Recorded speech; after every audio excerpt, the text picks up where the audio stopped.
പുരോഗമിക്കുകയാണ്. മുഹമ്മദ് ഷമിക്ക് വേണ്ടി വാദിക്കാൻ ചെന്നൈ സൂപ്പർ കിങ്സ് രംഗത്തെത്തിയിരിക്കുകയാണ്. 2 കോടി രൂപയാണ് മുഹമ്മദ് ഷമിയുടെ ബേസ് പ്രൈസ്. അതിൽ കൊൽക്കത്ത നൈറ്റ് റൈഡേഴ്സും ചെന്നൈ സൂപ്പർ കിങ്സും മുഹമ്മദ് ഷമിക്ക് വേണ്ടി വരുന്നു. സ്റ്റീഫൻ ഫ്ലെമിംഗ് നിർത്താതെ സ്റ്റീഫൻ ഫ്ലെമിംഗ് വെടിയുതിർക്കുകയാണ്. ചെന്നൈ സൂപ്പർ കിങ്സ് മുഹമ്മദ് ഷമിയെ കൊണ്ടേ പോകും എന്നുള്ള ഘട്ടത്തിലേക്ക് വരികയാണ്. ചെന്നൈ അങ്ങനെ ഓപ്ഷനിലേക്ക് പെട്ടെന്ന് ഇറങ്ങിത്തിരിക്കാറില്ല. ബേസ് പ്രൈസ് വിളിച്ച ഉടനെ തന്നെ ചെന്നൈ ഒരു പ്ലെയറിന് വേണ്ടി മുന്നോട്ട് പോകണമെങ്കിൽ കൃത്യമായ പ്ലാനിങ്ങോടുകൂടി മാത്രമേ ചെന്നൈ അതിൽ പോകാറുള്ളൂ. അതിൽ ഷമിയെ സൂപ്പർ കിങ്സിന് വേണമെങ്കിൽ സൂപ്പർ കിങ്സ് ഷമിയെ കൊണ്ടേ പോകൂ. 6.25 കോടിയിലേക്ക് ഷമിയുടെ വില മാറുന്നു. ഷമിയെ സംബന്ധിച്ചിടത്തോളം ഇൻ ആൻഡ് ഔട്ട് ഫോമിലേക്കായിരുന്നു ഷമിക്ക് എല്ലായ്പ്പോഴും ഇഞ്ചുറീസ് തലവേദനയായിരുന്നു. ഷമിക്ക് എപ്പോഴും സ്ലോട്ട് ഇന്ത്യൻ ടീമിൽ സംബന്ധിച്ചിടത്തോളം ഒരു സ്ലോട്ട് കിട്ടാതൊരു സാഹചര്യം ഉണ്ടായിരുന്നു. ഇത്തവണത്തെ ബോർഡർ ഗവാസ്കർ ട്രോഫിയിൽ പോലും ഷമിക്ക് കളിക്കാൻ സാധിക്കുമെന്നൊരു ഘട്ടമുണ്ടായിരുന്നു. പക്ഷേ ഷമിയെ ടീമിൽ എടുത്തില്ല. അതിന് പിന്നാലെ ഷമി നടത്തിയ ഡൊമസ്റ്റിക് ക്രിക്കറ്റിൽ ഷമിയുടെ ഒരു തേരോട്ടം ഉണ്ടായിരുന്നു. ആ ഡൊമസ്റ്റിക് ക്രിക്കറ്റിലെ ആവേശം തന്നെയാണ് ഇത്തവണത്തെ IPL ഓപ്ഷനിൽ ജിദ്ദയിൽ തിളങ്ങുന്നതെന്ന് പറയേണ്ടി വരും. 8.25 കോടിയിലേക്ക് ഷമിയുടെ തുക മാറുന്നു. 2 കോടി രൂപ ബേസ് പ്രൈസിൽ നിന്നും 8.25 കോടിയിലേക്ക് ഷമിയുടെ തുക മാറുന്നു. ചെന്നൈ സൂപ്പർ കിങ്സും കൊൽക്കത്ത നൈറ്റ് റൈഡേഴ്സും തമ്മിൽ ഇഞ്ചോടിഞ്ച് പോരാട്ടം. 110 മത്സരങ്ങളിൽ നിന്നും 127 വിക്കറ്റുകളാണ് മുഹമ്മദ് ഷമിയുടെ IPL കരിയറിലെ കാര്യം. അതിൽ ഏറ്റവും പ്രധാനപ്പെട്ട എക്കോണമി റേറ്റ് 8 എക്കോണമി റേറ്റ് മാത്രമാണ് ഷമിക്കുള്ളത്. അത് പ്രത്യേകിച്ച് ഒരു ഫാസ്റ്റ് ബോളറിനെ സംബന്ധിച്ചിടത്തോളം, പ്രത്യേകിച്ച് പവർ പ്ലേയിൽ കളിക്കുന്ന ഒരു ബൗളറിനെ സംബന്ധിച്ചിടത്തോളം ഏറ്റവും വിലപ്പെട്ട സ്റ്റാറ്റാണ് മുഹമ്മദ് ഷമിക്കുള്ളത്. മുഹമ്മദ് ഷമിയുടെ പേസിനെ കുറിച്ച് പ്രത്യേകം എടുത്ത് ഒരു സ്റ്റഡി ക്ലാസ് നടത്തേണ്ട കാര്യമൊന്നുമില്ല. പക്ഷേ 2 കോടി രൂപ ബേസ് പ്രൈസിൽ നിന്നും 9.5 കോടിയിലേക്ക് മുഹമ്മദ് ഷമിയുടെ വില മാറുന്നു. കൊൽക്കത്ത നൈറ്റ് റൈഡേഴ്സ് ഇപ്പോൾ നിലവിൽ ലക്നൗ സൂപ്പർ ജയൻസും കൂടി ബിഡിൽ ഇറങ്ങിയിരിക്കുകയാണ്. കൊൽക്കത്തയും ചെന്നൈയും തമ്മിലുള്ള വാശിയേറിയ പോരാട്ടമാണ്. ചെന്നൈയെ സംബന്ധിച്ചിടത്തോളം അവരുടെ ടീം ലൈനപ്പ് എടുത്ത് നോക്കുക. ധോണി അൺക്യാപ്ഡ് പ്ലെയറായി 4 കോടി രൂപയ്ക്ക് റീറ്റെയിൻ ചെയ്യപ്പെടുന്നു. അതിന് പിന്നാലെ ക്യാപ്റ്റനായ ഋതുരാജ് ഗേക്വാദിലേക്ക് ചെന്നൈ സൂപ്പർ കിങ്സ് വരുന്നു.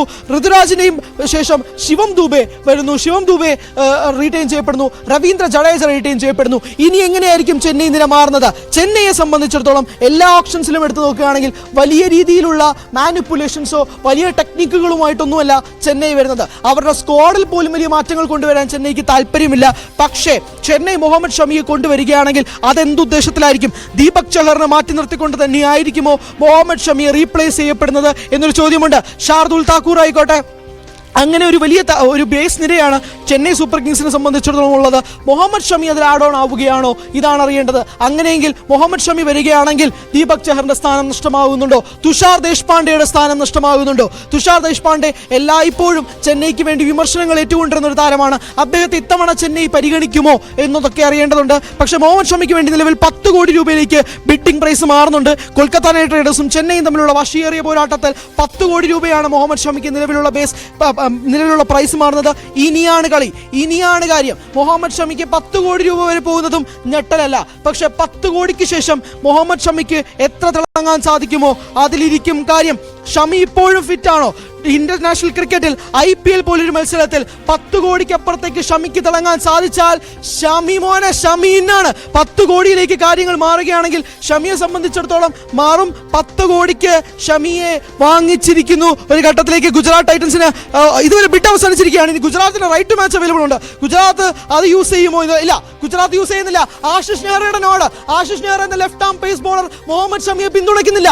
ആശിഷ് നെഹ്റയെ പോലൊരു ഇന്ത്യൻ പേസ് ബൗളർ മുഹമ്മദ് ഷമിക്ക് പിന്തുണ കൊടുക്കുന്നില്ല എന്നുള്ളതും എടുത്തു നോക്കേണ്ടതാണ്. 10 കോടി രൂപയ്ക്ക് സൺറൈസേഴ്സ് ഹൈദരാബാദ് 10 കോടി രൂപ, അതായത് കൊൽക്കത്ത നൈറ്റ് റൈഡേഴ്സും ചെന്നൈ സൂപ്പർ കിങ്സും ഒന്നുമല്ല, 10 കോടി രൂപയ്ക്ക് സൺറൈസേഴ്സ് ഹൈദരാബാദ്, കാവ്യമാറിന്റെ സൺറൈസേഴ്സ് ഹൈദരാബാദ് 10 കോടി രൂപയ്ക്ക് മുഹമ്മദ് ഷമിയെ വിളിച്ചിരിക്കുകയാണ്. ഇതിനകത്താണ് മറ്റൊരു കളി, സൺറൈസേഴ്സ് കളിക്കുന്ന കളി. സൺറൈസേഴ്സിനെ സംബന്ധിച്ചിടത്തോളം കഴിഞ്ഞ സീസണിൽ ഒഴിച്ചു നിർത്തിക്കൊണ്ട് ബാക്കി എല്ലാ സീസണിലും എടുത്തു നോക്കുകയാണെങ്കിൽ സൺറൈസേഴ്സ് എങ്ങനെയാണ് അവരുടെ പേസ് അറ്റാക്കിൽ ഏറ്റവും കൂടുതൽ ശക്തമായിരുന്ന പേസ് അറ്റാക്ക് കഴിഞ്ഞ സീസണിൽ തകരുന്ന ഒരു കാഴ്ച ഉണ്ടായിരുന്നു. ഭുവനേശ്വർ കുമാറും നടരാജനും ഒക്കെ ഉണ്ടായിരുന്നെങ്കിൽ പോലും വലിയ രീതിയിലുള്ള മത്സരങ്ങളൊന്നും ഇവർക്കും കളിക്കാൻ സാധിച്ചില്ല. പക്ഷേ ഷമി വരുമ്പോൾ സൺറൈസേഴ്സിന്റെ ബൗളിംഗ് നില മാറുന്നു. സൺറൈസേഴ്സ് വെടിക്കെട്ട് ബൗളിംഗ് നിരയിലേക്ക് കാര്യങ്ങൾ മാറുന്നുണ്ടോ?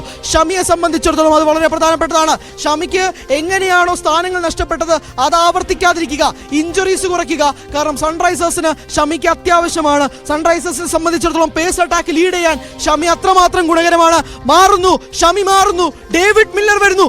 ഇത്തവണത്തെ T20 വേൾഡ് കപ്പിൽ ഇന്ത്യയെ വെള്ളം കുടിപ്പിച്ച പ്ലെയർ ഡേവിഡ് മില്ലർ. അവസാന ഓവറിൽ 16 റൺസ് വേണ്ടിയിരുന്നപ്പോൾ പോലും സൗത്ത് ആഫ്രിക്കയ്ക്ക് ആകെ പ്രതീക്ഷയുണ്ടായിരുന്നത് ഈ ഡേവിഡ് മില്ലറിലാണ്. പക്ഷേ സൂര്യകുമാർ യാദവിന്റെ ഒരൊറ്റ ക്യാച്ചിൽ നിന്ന് ഡേവിഡ് മില്ലർ ഔട്ടായതിനു ശേഷം ഇന്ത്യ T20 ലോകകപ്പ് ജേതാക്കളായി മാറുന്നു. അതേ ഡേവിഡ് മില്ലർ ഈ ഓപ്ഷൻ ടേബിളിൽ എത്തിയിരിക്കുന്നു. 1.5 കോടി രൂപ ബേസ് പ്രൈസിൽ ഡേവിഡ് മില്ലർ കളിക്കുമ്പോൾ റോയൽ ചലഞ്ചേഴ്സ് ബാംഗ്ലൂരും ഗുജറാത്ത് ടൈറ്റൻസും. റോയൽ ചലഞ്ചേഴ്സ് ബാംഗ്ലൂരിന്റെ പ്ലാൻ വ്യക്തമാണ്.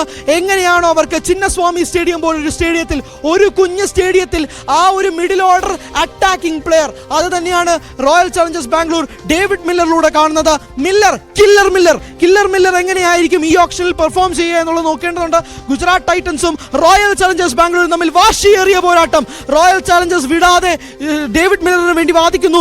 ഗുജറാത്ത് ടൈറ്റൻസ്, ആശിഷ് നെഹ്റയുടെ ക്യാമ്പ് ഗുജറാത്ത് ടൈറ്റൻസ് നിർത്തുന്നു. 5.25 കോടിയിലേക്ക് ഗുജറാത്ത് ടൈറ്റൻസ് എത്തി വിളിച്ച വിളി ഗുജറാത്ത് ടൈറ്റൻസ് അവസാനിപ്പിക്കുന്നു. 5.25 കോടിയിലേക്ക് ഗുജറാത്ത് ടൈറ്റൻസ് ഡേവിഡ് മില്ലറിൽ നിർത്തുകയാണ്. റോയൽ ചലഞ്ചേഴ്സ് ബാംഗ്ലൂരിന്റെ കയ്യിലാണ് കോർട്ട്. വീണ്ടും ഒരു ഒപ്പോണന്റ് വരുന്നു. റോയൽ ചലഞ്ചേഴ്സ് ബാംഗ്ലൂർ വിടുന്നില്ല. 5.5 കോടിയിലേക്ക് വീണ്ടും വരുന്നു ഡൽഹി ക്യാപിറ്റൽസ്. ഏത് പ്ലെയർ വന്നാലും ഡൽഹി ക്യാപിറ്റൽസ് തത്സമയ വിവരങ്ങൾ പങ്കുവയ്ക്കുന്നത്. IPL താരലേലത്തിൽ ചരിത്രം കുറിക്കുന്നു ഋഷഭ് പന്ത്. IPL താരലേലത്തിലെ ഏറ്റവും വലിയ തുകയ്ക്ക് 27 കോടി രൂപയ്ക്ക് ലക്നൗ സൂപ്പർ ജയന്റ്സ് ഋഷഭ് പന്തിനെ സ്വന്തമാക്കിയിരിക്കുന്നു. താരലേലം പുരോഗമിക്കുകയാണ്.